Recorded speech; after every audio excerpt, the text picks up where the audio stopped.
আল্লাহ তাআলা বলেছেন কুল সিরু ফিল আরদ ফানজুরু কাইফা কানা আকিবাতুল মুকাজ্জিবিন। আমার জমিন পরিভ্রমণ করো আর দেখো আমি কিভাবে সত্যের মহাসত্যের অস্বীকারীদের কিভাবে শাস্তি দিয়েছি। পরিণতিগুলি চোখে দেখো, শিক্ষা গ্রহণ করতে পারবে। প্রিয় ভাই সব, নিজের দেশে দিনের দাওয়াত দেওয়া, বিদেশে গিয়ে দাওয়াত দেওয়া। আল্লাহ তাআলা তার গোলামকে সুযোগ দিয়েছিলেন এই পৃথিবীর 4টি মহাদেশের অর্ধ 17 বেশি দেশ আল্লাহ সফর করাইছেন, কিন্তু মিশর সফরের কোনো সুযোগ আমার ইতিপূর্বে হয়নি। আল্লাহ তাআলা গত এপ্রিল মাসে আমাকে মিশর সফর করালেন। আমার খুব স্বপ্ন ছিল মিশর দেখার। মিশর হচ্ছে আমাদের জাতির পিতা ইব্রাহিম আলাইহিস সালামের শ্বশুর বাড়ি, ইউসুফ আলাইহিস সালামের চারণভূমি। এখানে তিনি ঘুরেছেন ফিরেছেন, কত কষ্ট করেছেন। মুসা আলাইহিস সালামের জমিন, ইলিয়াস আলাইহিস সালাম, হারুন আলাইহিস সালাম ইসলামের ইতিহাস গড়েছে এই জমিনে। সেই মিশর দেখার একটা উদগ্র বাসনা ছিল আমার। গত এপ্রিল মাসে জামিয়া আল আজহার পৃথিবীর একটি শ্রেষ্ঠ বিশ্ববিদ্যালয়, যার ছাত্রছাত্রী সংখ্যা 2 লাখের উপরে, ওখান থেকে একটা দাওয়াত পেলাম। এরপরে 5 দিন আমার সফর ছিল। যারা আমার প্রোগ্রাম প্রডিউস করেছে আমি তাদেরকে বলেছি, যারা প্রোগ্রাম চেক আউট করেছে তাদেরকে আমি এখান থেকে জানাই দিয়েছিলাম আমি শুধু রাত্রে কয়েক ঘন্টা ঘুমাতে চাই, বাকি সবটা সময় দেখার মতো জায়গাগুলি আমাকে সব দেখায় ফেলবে। 5 দিনে 4500 কিলোমিটার দৌড়াইছি আমি প্রথমেই দেখতে চেয়েছি মুসা আলাইহিস সালামকে যেখানে কষ্ট দেওয়া হয়েছে সেটা কোথায়, তাকে যে জায়গা থেকে ফালায় দেওয়া হয়েছিল সেই জায়গাটা কোথায়। আমাকে সেই সব জায়গা দেখানো হয়েছে, যেখানে তার মা হযরত মুসা আলাইহিস সালামকে ছেড়ে দিয়েছিল বাক্সবন্দি করে। বাক্সের মধ্যে বন্দি। আল্লাহ তাকে বলেছেন, মাকে বলেছেন, তুমি মুসার মা, তুমি তোমার বাচ্চাকে বাক্সের মধ্যে বন্দি করে এখান থেকে ফেলে দাও। কারণ ফেরাউন বলেছে যে এই জাতির কোন পুরুষ সন্তানকে আমি বাঁচায় রাখবো না, যেটা হবে সে আমার শত্রু হবে, সব মেরে ফেলো আর মেয়েগুলিকে বাঁচায় রাখো। এটা হলো ফেরাউনের ইচ্ছা, কোন পুরুষ সন্তান বাঁচতে দেবে না। আর আল্লাহর ইচ্ছা মুসা আলাইহিস সালামকে আল্লাহ ওর জমিনে পাঠাবেন। কার ইচ্ছা কার্যকরী হবে? কার? আল্লাহ তাআলা মুসা আলাইহিস সালামকে বানায় ফেললেন। এখন বাঁচবে কেমনে? তারে তো মেরে ফেলবে ফেরাউন। দেখেন অবস্থা। আল্লাহ তাআলা বললেন বাক্সবন্দি করে তারে নদীতে ছেড়ে দাও। মায়ের কয়েকটা কন্যা সন্তান হয়েছে, এই প্রথম ছেলে মুসা আলাইহিস সালাম। তাকে বাক্সবন্দি করে আল্লাহর হুকুমে নদীতে ফেলে দিলেন। মা কাঁদতেছে, কাটা কবুতরের মতো ছটফট করছে। কলিজার টুকরো সন্তান নদীতে ভাসায় দেওয়া মায়ের জন্য কি অবস্থা বুঝতেই পারেন। নদীর স্রোতে ভেসে যাচ্ছে আর তার বোন নদীর পার দিয়ে যাচ্ছে, বাক্স যায় কই। ঘটনা কোরআন শরীফে আল্লাহ উল্লেখ করেছেন, আর সেই জায়গাটা আল্লাহ আমাকে দেখার তৌফিক দিয়েছেন। ভাসতে ভাসতে এই বাক্স গিয়ে থামলো ঠিক সেইখানে যেখানে ফেরাউন আর আসিয়া দুজনে বসে পড়ন্ত বেলায় নীল দরিয়ার দৃশ্য দেখতেছে, বাতাস খাচ্ছে, ঢেউয়ের তাল দেখতেছে। বাক্স এসে সেখানে থেমে গেল। ফেরাউন আশ্চর্য হলো, বাক্স এসে থামলো এখানে, দেখো বাক্সে আছে কি, উঠাও বাক্স।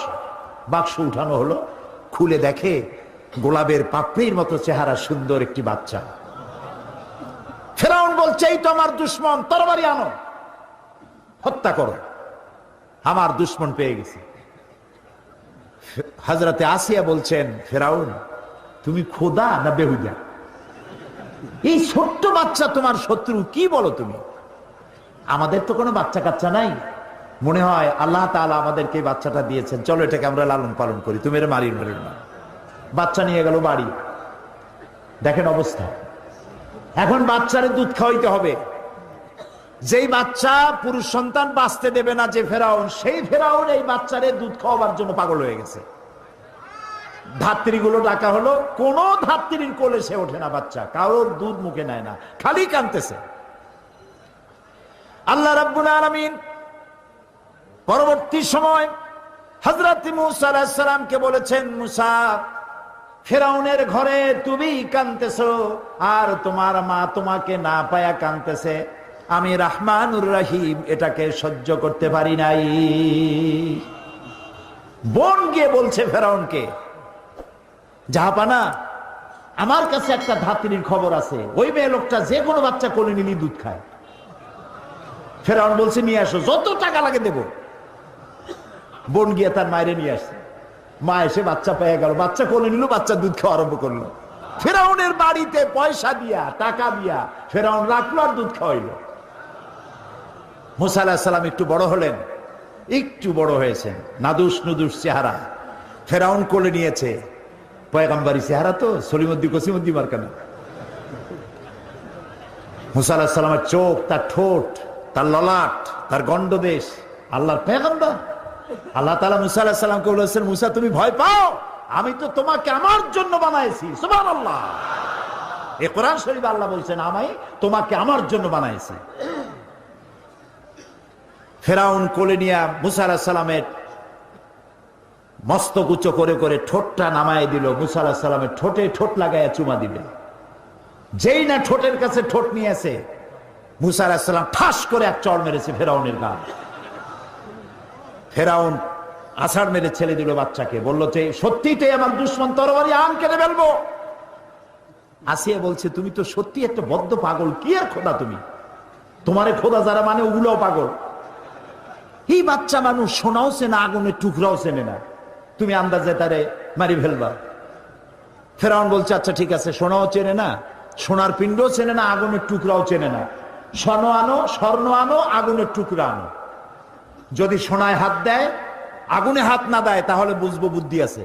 আর যদি আগুনে হাত দেয়, হাত না দেয়, তাহলে বুঝবো যে ঠিকই। আগুনে যদি হাত দেয়, তাহলে বুঝবো যে বাচ্চা মানুষ বোঝে নেই। স্বর্ণের টুকরা আনা হলো, আগুনের টুকরা আনা হলো। মুসা আলাইহিস সালাম আগুনের দিকে হাত না দিয়া সোনার দিকে হাত বাড়াতে যাচ্ছিলেন, আল্লাহ ফেরেশতা দিয়ে তার হাত আগুনের দিকে দিয়ে দিলেন। আল্লাহ তাআলা বলছেন, মুসা রে, এইরকম করে আমি তোমাকে লালন করেছি। মুসা আলাইহিস সালাম বড় হলেন, সেই জায়গা দেখলাম এবং ওখানেও চলে গেলাম। প্রায় 450 কিলোমিটার পাড়ি দিয়ে সেই জায়গায় গিয়ে উপস্থিত হলাম, যেখানে মুসা আলাইহিস সালাম মাদায়েন থেকে ফিরেছেন। 10 বছর পর ফিরেছেন বউ বাচ্চার সাথে, শোয়েব আলাইহিস সালামের মেয়ে, শোয়েব আলাইহিস সালাম তার শ্বশুর। ফিরেছেন, ফেরার পথে ঠান্ডায় পড়েছেন, প্রচন্ড ঠান্ডা।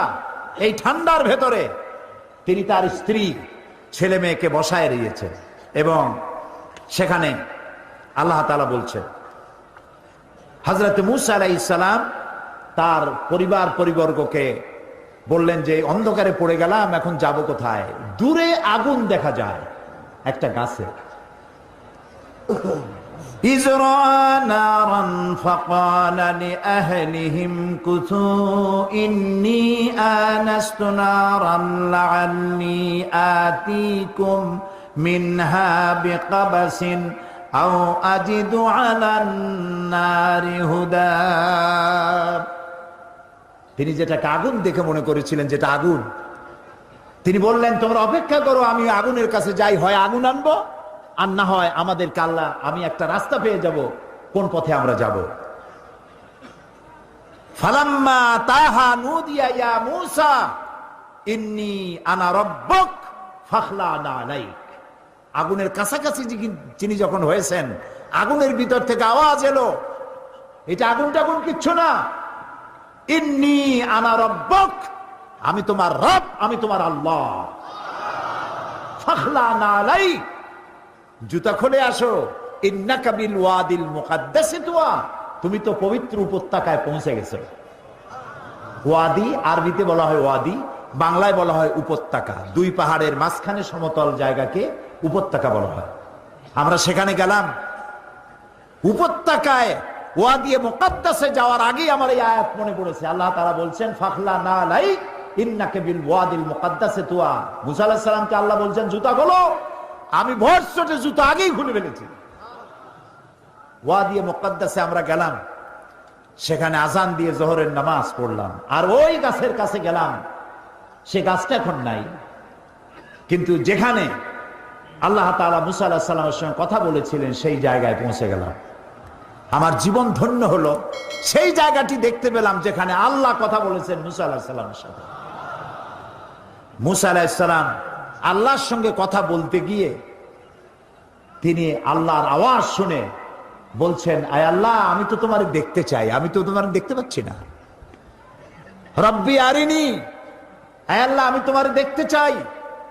আল্লাহ তাআলা বললেন, লান তারানি, কখনো তুমি আমাকে দেখতে পারবে না। মুসা আলাইহিস সালাম আবদার করলেন, আল্লাহ, আমি তোমারে দেখতে চাই।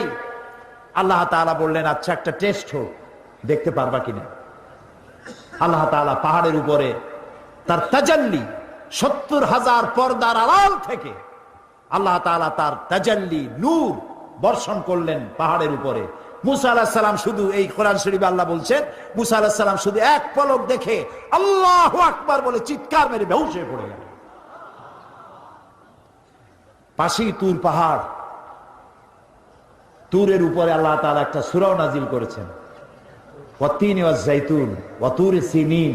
তুরের আল্লাহ তাআলা কসম করেছেন, যেই পাহাড়ে উঠলে পরে আকাশের মেঘ ধরা যায়, এত উঁচা পাহাড়, এই পাহাড়ের উপরে ৪০ দিন তিনি ইতিকাফ অবস্থায় ছিলেন এবং সেখানে তাওরাত নাজিল হলো। সে জায়গাও আল্লাহ দেখার তৌফিক দিলেন। এরপরে মুসা আলাইহিস সালামের সঙ্গে সংগ্রাম ছিল যেই ফেরাউন, সেই ফেরাউনকে দেখার ইচ্ছা হলো আমার, যে শয়তানটার একটু দেখি। ৪০ পাউন্ড জাদুঘরে ঢুকতে লাগে, শয়তান তালাশ করতেছি, পাই না। জিজ্ঞেস করলাম যে আসল শয়তানটা কই, বললো সে তো দোতলায়। ওইটারে দেখতে গেলে আরো ৪০ পাউন্ড দরকার। সে পয়সাও দিলাম দেখার জন্য। উপরে যখন গেছি, যাই দেখি এরকম একটা বড় বাক্স, গ্লাসের বক্স, এর ভিতরে মিস্টার ফেরাউন শীত হয়ে শুয়ে আছে। ওই জায়গাও দেখেছি যেখান থেকে ফেরাউন মুসা আলাইহিস সালামকে তাড়া করেছিল, আর দরিয়া ফেরে রাস্তা হয়ে গেল যেখান থেকে মুসা আলাইহিস সালাম হেঁটে গিয়েছিলেন। ৩ দিক থেকে ফেরাউনের শত্রুরা, ফেরাউন ৩ দিক থেকে আক্রমণ করেছে, পালাবার রাস্তা নাই। সাথী সঙ্গীরা বলছেন, ইয়া মুসা ইন্না লামুদরাকুন, আমরা তো পাকড়াও হয়ে গেছি, পালাবার পথ নাই।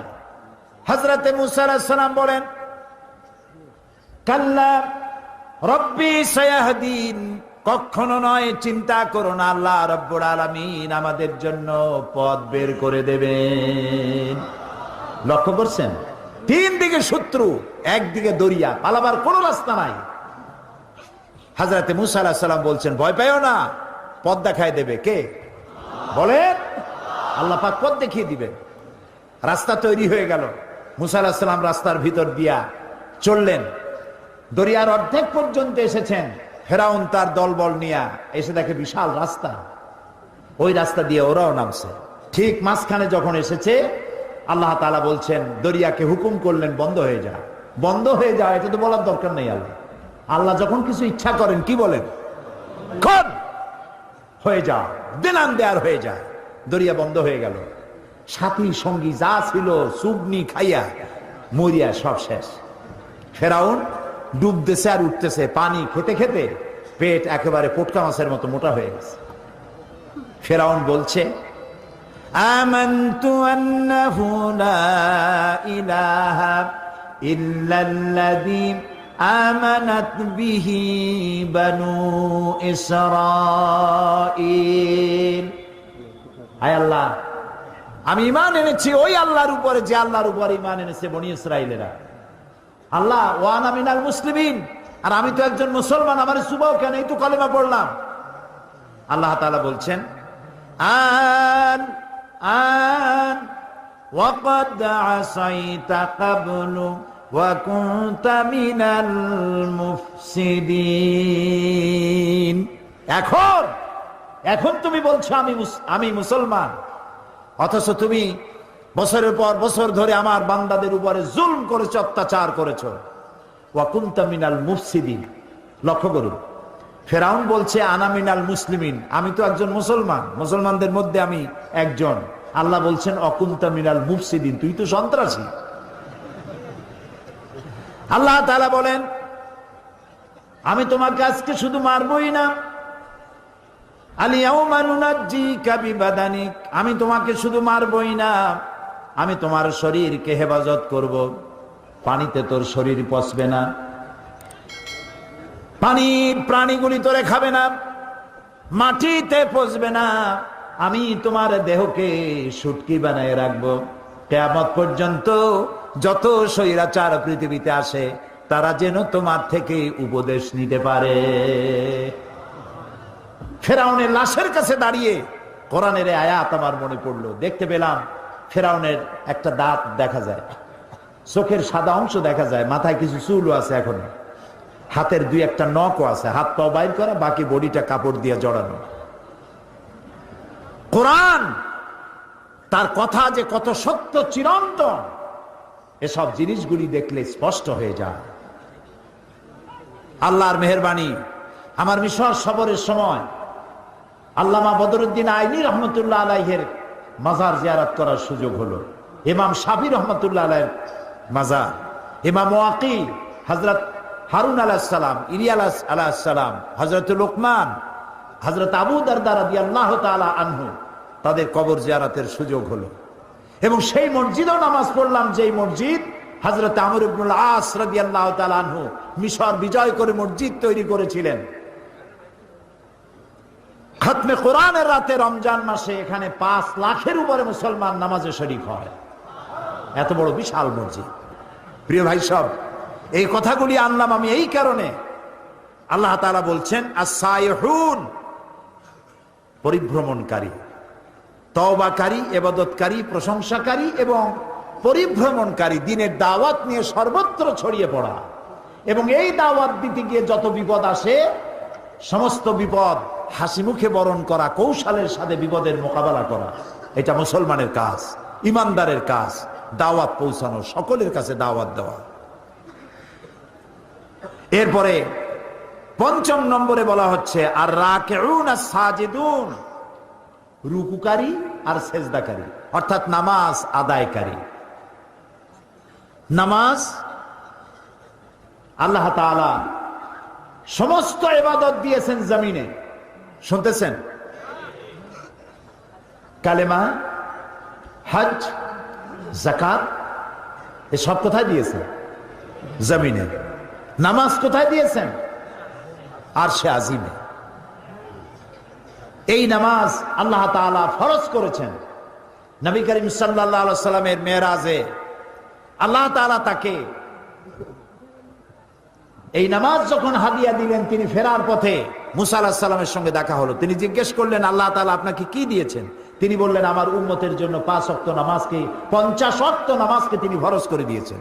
মুসা আলাইহিস সালাম বললেন, সর্বনাশ, আমি তো বনি ইসরাইল নিয়ে বহু বছর কাটাইছি, মানুষ যে কত বেকায়দা, 50 ওয়াক্ত নামাজ আপনার উম্মতেরা পড়তে পারবে না, আপনি কমায় আনেন। তিনি গেলেন এবং আল্লাহর কাছে বললেন, আল্লাহ তাআলা 10 ওয়াক্ত কমায় দিলেন। আবার আসলেন, আবার গেলেন, আবার আসলেন, আবার গেলেন, থাকলো কত? 5। মুসা আলাইহিস সালাম বলেন, আমি আশঙ্কা করি এই 5 ওয়াক্তও পারবে না, আপনি আরো কমান। নবী করিম সাল্লাল্লাহু আলাইহি সাল্লাম বললেন, আমি আল্লাহর কাছে আর যাইতে পারবো না, আমার শরম করে। আল্লাহ দিলেন 50 ওয়াক্ত, আপনার বারবার ইনসিস্ট করার কারণে আমি গেলাম, আল্লাহ কমাইতে থাকলেন, আমি আর পারবো না কমাইতে। আল্লাহ রাব্বুল আলামিন বলেন, নবী, আমি আপনাকে 50 ওয়াক্ত নামাজ আপনার উম্মতের জন্য ফরজ করে দিয়েছিলাম, কমাতে কমাতে 5 ওয়াক্ত আনা হলো। যেহেতু আমি আল্লাহ বলেছি 50 ওয়াক্ত, আপনার উম্মতেরা যারা 5 ওয়াক্ত নামাজ আদায় করবে, 50 ওয়াক্তের সওয়াব আমি আল্লাহ তাদের আমলনামায় দিয়ে দেব। তাহলে যে ব্যক্তি নামাজ আদায় করলো সে 50 ওয়াক্ত গেইন করলো, সুবহানাল্লাহ বলেন। আর যে ব্যক্তি নামাজ পড়লো না সে কতটা লস করলো? 50 ওয়াক্ত লস করলো। এই নামাজকে আল্লাহ তাআলা ফরজ করেছেন।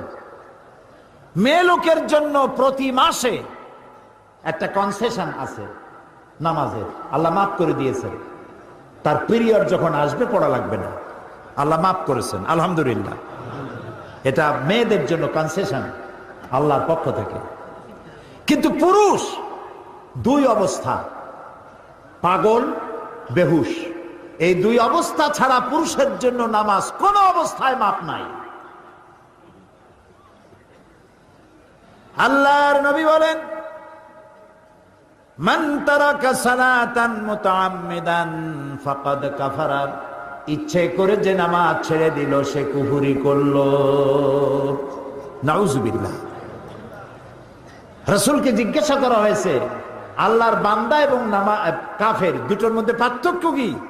রাসূলুল্লাহ বলেছেন, নামাজ। নামাজ, যে ব্যক্তি নামাজ পড়লো সে ব্যক্তি আল্লাহর বান্দা, যে নামাজ পড়লো না সে কুফরি করলো। নামাজ না পড়া কুফরি, নামাজ না পড়া কি? রাসূলুল্লাহ বলছেন, লা দীনা লিমান লা সালাতা লাহু, যার কাছে নামাজ নাই তার কাছে দিন নাই, ঈমান নাই, চরিত্র নাই, কিচ্ছু নাই। প্রিয় বগুড়াবাসী, প্রিয় উপস্থিতি, ভাই এবং বোনেরা, আল্লাহর নবী বলেছেন, যে ব্যক্তি নামাজ আদায় করে না, ইচ্ছে করে নামাজ ছাড়ে, আল্লাহ এবং রাসূলের সাথে তার কোনো সম্পর্ক থাকে না। সমস্ত সম্পর্ক আল্লাহ কাট করে দেন। আল্লাহ তার দিকে রহমতের নজরে তাকান না। কিয়ামতের দিন আল্লাহ তাআলা রহমতের নজরে তাকাবেন তো নাই। প্রথম প্রশ্ন করবেন বান্দাকে নামাজের কথা। প্রথম প্রশ্ন কি হবে? নামাজ। আল্লাহ তাআলা বলবেন, এই কোরআন শরীফে আছে, আল্লাহ তাআলা বলবেন, আমারে সেজদা দাও। এই হাসরবাসীরা আমারে সেজদা দাও। আল্লাহ তাআলা কোরআন শরীফ বলছেন, শুধুমাত্র নামাজিরা সেজদা দিতে পারবে, আর কেউ সেজদা দিতে পারবে না।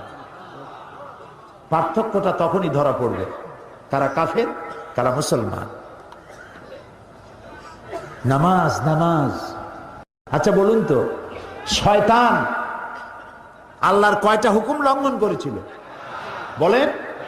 মাত্র একটি। 5 ওয়াক্ত নামাজের মধ্যে আল্লাহর হুকুম কয়টা? ফরজ কয়টা? 17টা। বলেন কয়টা? যে ব্যক্তি 24 ঘন্টায় 5 ওয়াক্ত নামাজকে ছেড়ে দিল, সে আল্লাহর কয়টা হুকুম নষ্ট করলো? শয়তান ওরে দেখে দূরের থেকে সেলুট মারে, বলে, বাবা তুমি আমার থেকেও বড়, আমি মাত্র একটা হুকুম লঙ্ঘন করে শয়তান হয়ে গেছি, তুমি দৈনিক 17টা হুকুম ভঙ্গ করো, তুমি তো শয়তানের বাপ না, শয়তানের দাদা। ট্রাকের পিছনে লেখা থাকে, বিপদ মুক্ত দূরত্ব বজায় রেখে চলুন। দেখছেন না? শয়তান ও বেনামাজি থেকে বিপদ মুক্ত দূরত্ব বজায় রেখে চলে। কোন সময় ওটার উপরে আল্লাহর গজব হয় তার ঠিক নেই। প্রিয় ভাই সাহেব, নামাজ, নামাজ। নবী করিম সাল্লাল্লাহু আলাইহি সাল্লাম তার জীবনের শেষ কথা যেটা ছিল সেটা হলো নামাজ। নামাজ, নামাজ, আমার উম্মতেরা নামাজ ছেড়ে দিও না। কোরআন শরীফের মধ্যে আল্লাহ তাআলা 82 জায়গায় বলেছেন নামাজ আদায় করে। কয় জায়গায় বলছেন? 82 জায়গায়। আমার আল্লাহ বলেছেন 82 জায়গায় নামাজ, নামাজ, নামাজ আদায় করে। এই নামাজ মানুষকে বিনয়ী করে, এই নামাজ মানুষকে নিজের ছোটত্ব প্রমাণ করে। আর আল্লাহ বড়। নামাজের সব জায়গায় উঠতে, বসতে, দাঁড়াতে কি বলতে হয়? আল্লাহু আকবার, আল্লাহু আকবার, আল্লাহু আকবার। মানে কি? আল্লাহ সর্বশ্রেষ্ঠ আর আমি তোমার গোলাম। মাথা নিচু আল্লাহ ছাড়া কারো সামনে করা যায় না।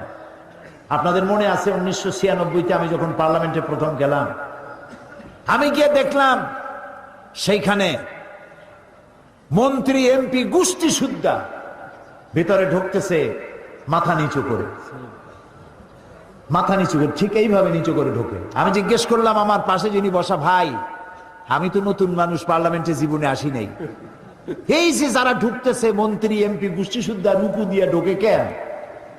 না রুকু না, এটা নিয়ম, আপনি তো বোঝেন না। আমি বললাম বুঝি না বলেই তো জিজ্ঞেস করতেছি, মাথা নিচু করে কেন? দেখেন আমাকে বই দিল, বইতে rules of procedure article number 267, ওখানে লেখা আছে পার্লামেন্টে ঢোকার সময় এবং বেরোবার সময় উভয় অবস্থায় স্পিকারকে সম্মান জানাবার উদ্দেশ্যে মাথা ঝুঁকাইয়া সম্মান প্রদর্শন করিতে হইবে। নাউযুবিল্লাহি মিন যালিক। আমার মাইন্ড স্ট্রাইক করলো, কিন্তু পার্লামেন্টে নতুন মানুষ কেমনে কথা কয় জানি না, কোন কথা বলবে আর বলবে বসেন, বেইজ্জতি কাণ্ড। আমার বুঝতে সময় লাগলো 2-3 দিন পার্লামেন্টে কি সব ধারা নিয়ে কথা বলা যায়। 3 দিনের মাথায় পয়েন্ট অফ অর্ডারে দাঁড়ালাম, 15 মিনিট বক্তব্য রেখেছি। হুমায়ুন রশিদ সাহেব তখন স্পিকার ছিলেন, তিনি মারা গেছেন, আল্লাহ তাকে রহম করুন। আমি তাকে বললাম, রুলস অফ প্রসিডিওরের আর্টিকেল নাম্বার 267 এটি কোনো মুসলমান মানতে পারে না। মুসলমানের মাথা নত হবে কেবলমাত্র আল্লাহর সামনে, কোন মানুষের সামনে মাথা নত হতে পারে না। কোরআন আর হাদিস দিয়ে বুঝাইলাম।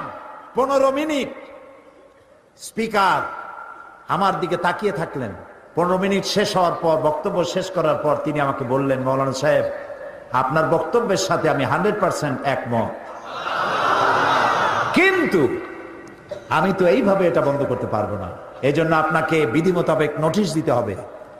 নোটিশ কমিটিতে উঠবে, সেখানে আলোচনা হবে, সেখানে আলোচনা সিদ্ধান্ত যেটা হয় সেটা পার্লামেন্টে আসবে, তারপরে আমার রুলিং যাবে। আমি যথাবিহিত নোটিশ দিলাম, আলোচনা হলো। এই আলোচনার পর আমার নোটিশ নিয়ে তদানীন্তন সরকার ডিপ ফ্রিজের মধ্যে আটকাই দিল, আর বের হলো না 5 বছরে। আল্লাহ আবারও আমাকে নির্বাচিত করাইয়া পার্লামেন্টে ঢুকালেন, আর আমার টার্গেট ছিল এটা বন্ধ করতে হবে। এই পার্লামেন্টে এসে আমি আবার এই বিষয় উত্থাপন করলাম, নোটিশ দিলাম, মিটিং এ উঠলো, সিদ্ধান্ত হলো বর্তমান পার্লামেন্ট এটা অ্যাকসেপ্ট করেছে, কিয়ামত পর্যন্ত বাংলাদেশ পার্লামেন্টে আর স্পিকারের সামনে মাথা ঝুঁকাইতে হবে না।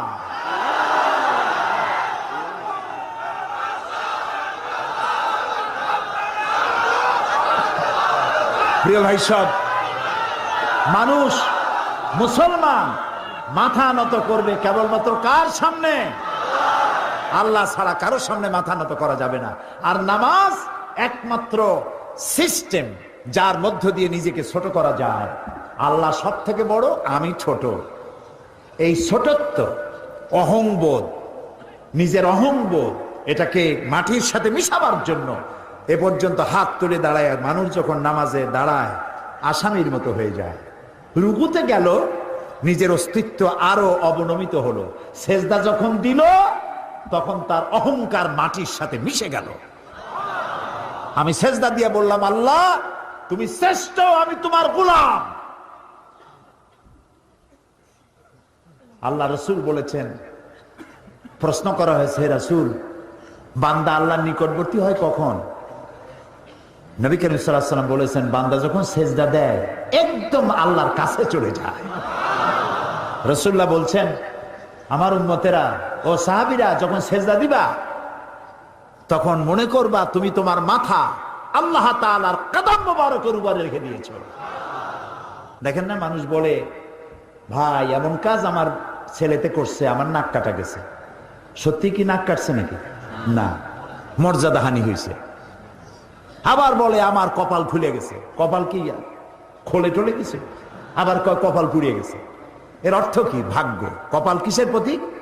ভাগ্যের প্রতীক, না মর্যাদার প্রতীক।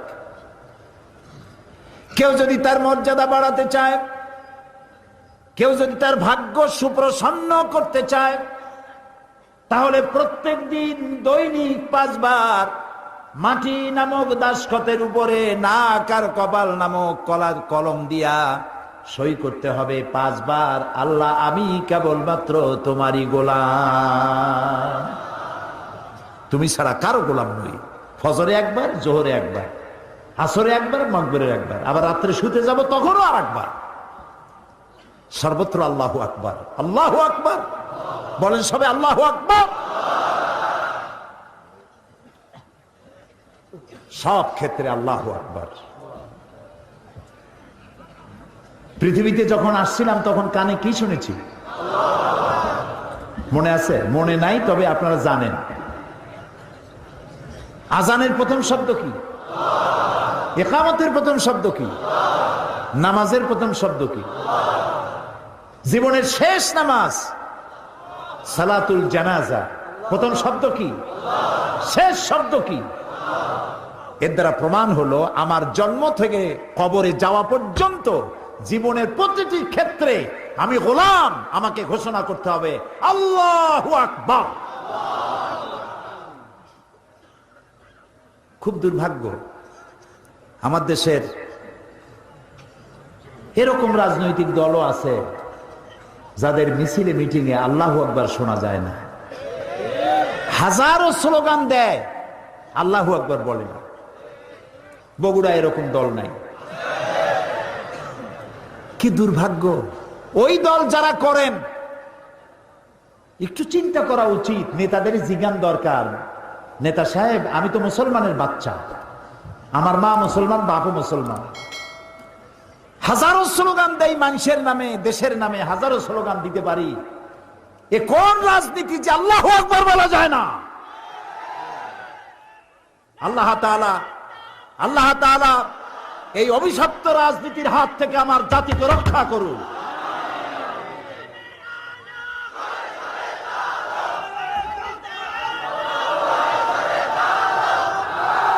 প্রিয় ভাই সব, সুতরাং নামাজ, 5 ওয়াক্ত নামাজ আমরা জীবনে আর ছাড়বো না। যুবকেরা, অনেক যুবক মনে করে এখন তো যৌবন কাল, একটু বিয়ে টিয়া করি, বাচ্চা টাচ্চা হোক, তারপরে ধীরে ধীরে নামাজ ধরবো।